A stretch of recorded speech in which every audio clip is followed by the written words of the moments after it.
잘 생기는 부위는 여기 눈 옆에 광대 쪽에 가장 흔한 것 같고요. 이외에 이마 양쪽이라든지 아니면 이마 전체적으로 생기시는 경우도 있고, 볼이나 입 옆에 이렇게 생기시는 경우도 있고요. 턱 가장자리에 이렇게 생기시는 경우도 있습니다. 그래서 한 군데에만 있으신 경우도 있고 여러 군데에 같이 발생이 있으신 경우도 있습니다. 안녕하세요. 닥터아이리스 피부과 전문의 최지연입니다.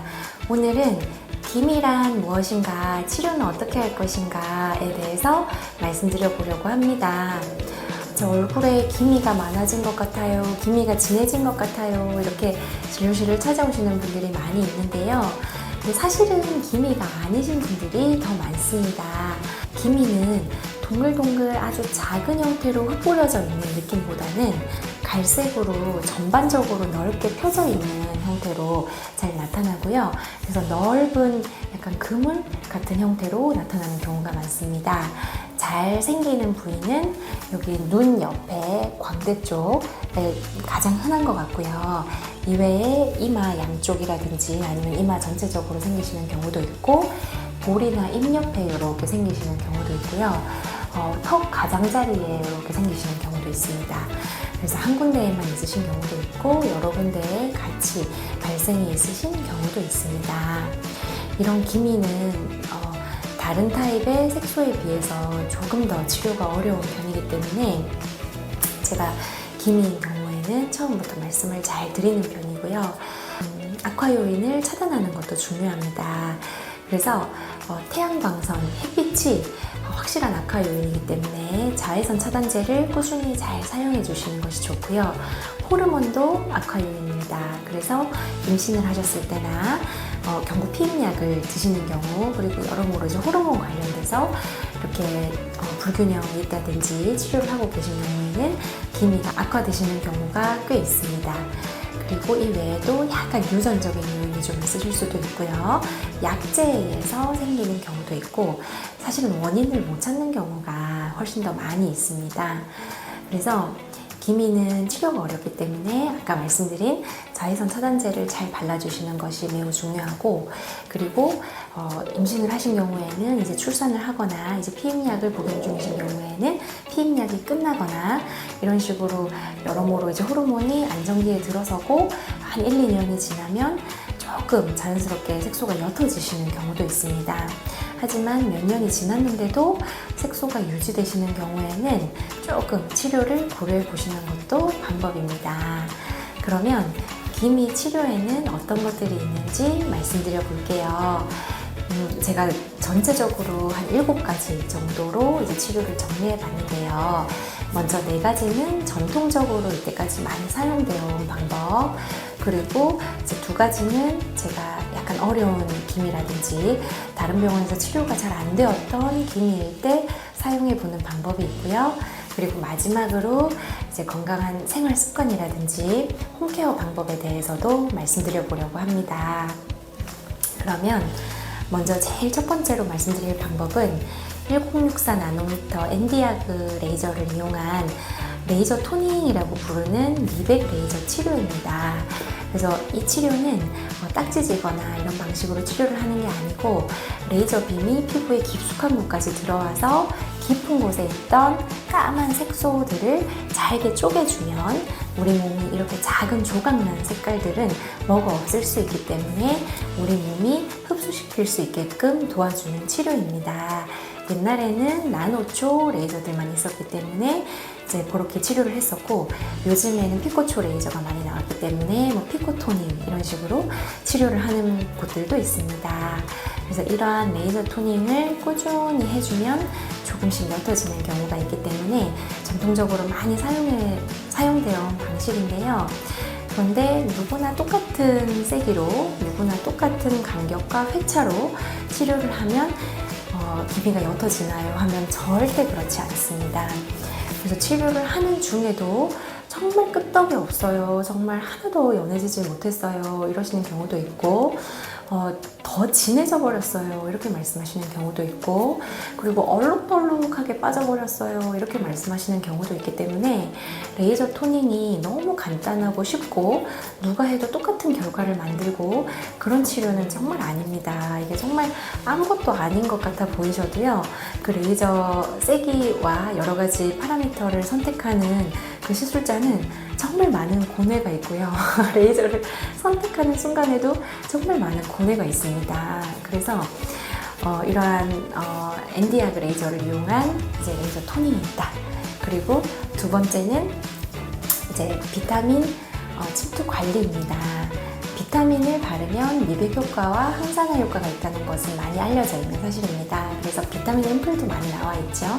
근데 그것을 관리실에서는 여러 가지 기계를 이용해서 충분히 침투, 흡수시켜주기 때문에 바르는 것보다는 효과가 더 많이 있을 것으로 기대를 하면서 치료를 하고 있고요.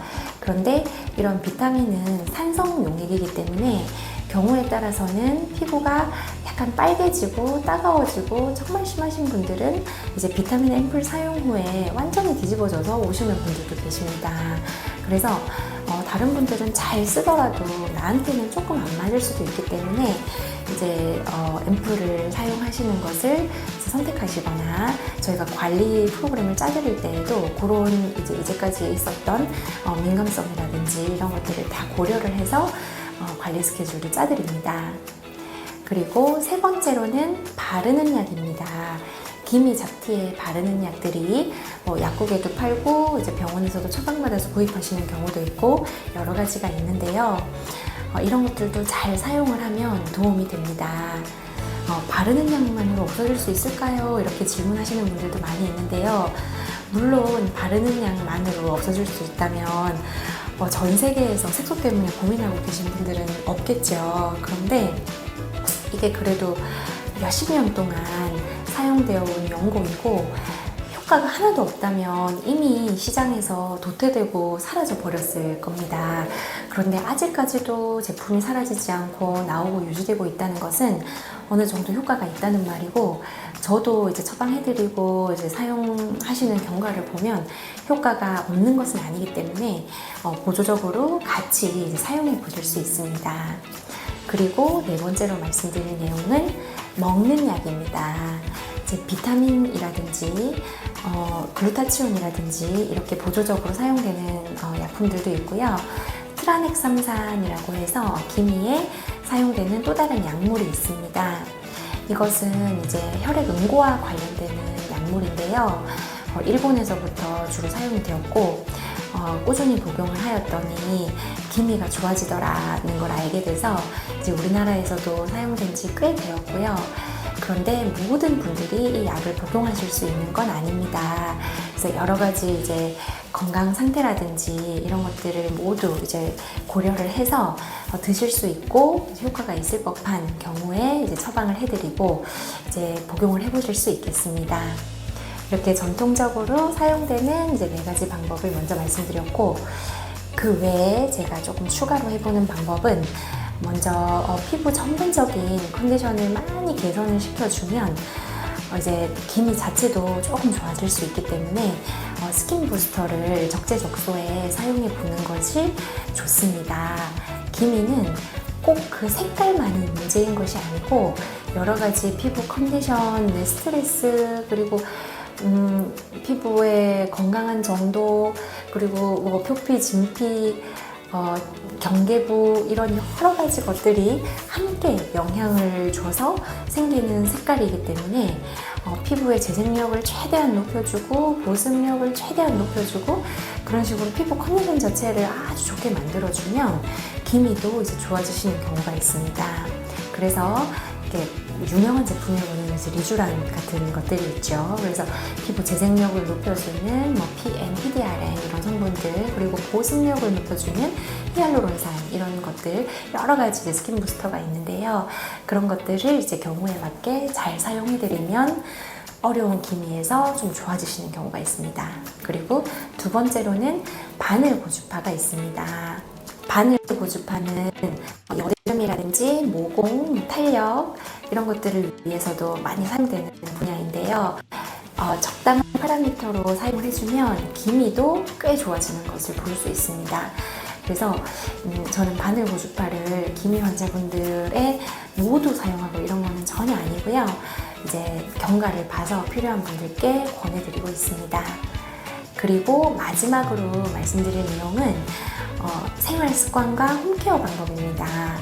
어떻게 보면 이게 정말 중요한 분야입니다. 왜냐면 내가 이제 병원에 와서 치료를 받고 그것만으로도 이제 좋아지시면 당연히 좋지만 병원에는 2주에 한 번씩, 일주일에 한 번씩 이런 식으로 오시는 거고 매일매일 집에서는 매일의 내 생활 습관에 내가 노출되어 있기 때문에 이런 것들을 잘 관리해 주시는 것이 도움이 많이 됩니다. 일단은 건강한 수면 습관이 정말 중요합니다. 이것은 기미에도 중요하고 내 건강을 위해서도 이제 중요한 건데요. 너무 불규칙하게 주무시거나 너무 수면 시간이 짧은 것은 권해드리기가 어렵고 12시 전에는 웬만하면 주무시고 좀 너무 피곤하지 않을 정도로는 푹 주무시는 게 여러모로 도움이 많이 됩니다.